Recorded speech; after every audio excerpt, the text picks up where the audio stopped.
Hello, Maurice Beinat, Technical Director at ecoMaster, and today we're going to have a look at fitting polyester wall batts into a new construction such as this.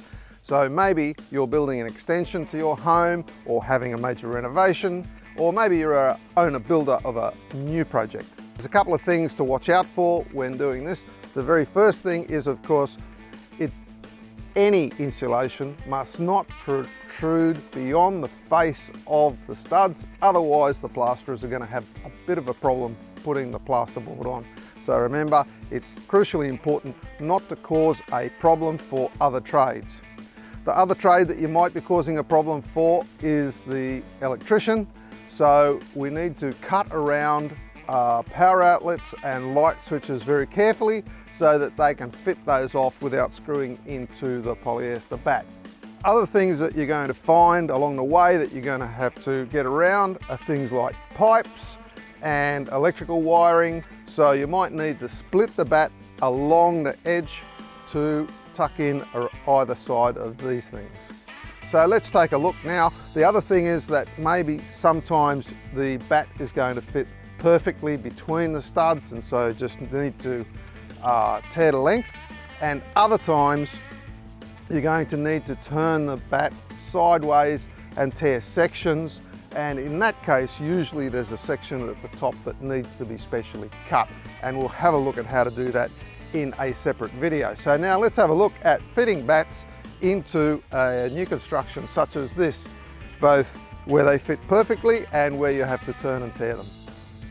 Here's an example of a stud space where the batt is going to fit just perfectly across the space.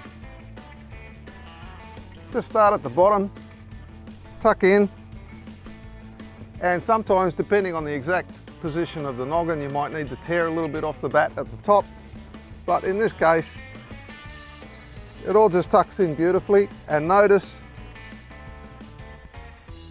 that it doesn't pillow out and doesn't protrude beyond the front of the studs. Very important. Well, now it's time to infill this part, and we can see that if we just put the batt straight in there, it's not going to fit. So we do need to turn and tear it. Before we do that, let me take a moment to explain the structure of these batts. When they're made, all the fibres are aligned this way. So that means that we can tear the batt down this way pretty easily, but we certainly can't tear it this way. So we've got a special method for cutting this way, which we're going to show in a separate video. But now what we need to do is to just measure to length, and then simply tear the batt like that and tuck neatly into place. Now we're going to need to tear another piece and cut it to fit especially in there. Here's a piece that I prepared earlier, and it's good to mark with a Sharpie where you're going to cut, and then once we cut that, it's going to slot straight in there. Keep the offcuts because they're going to come in handy elsewhere. Well, there we have it. We've cut the piece. There's the offcut, and there's the piece that we want. And so we can just tuck it neatly into place like that and carry on. One of the things that you have to watch out for are power outlets and light switches.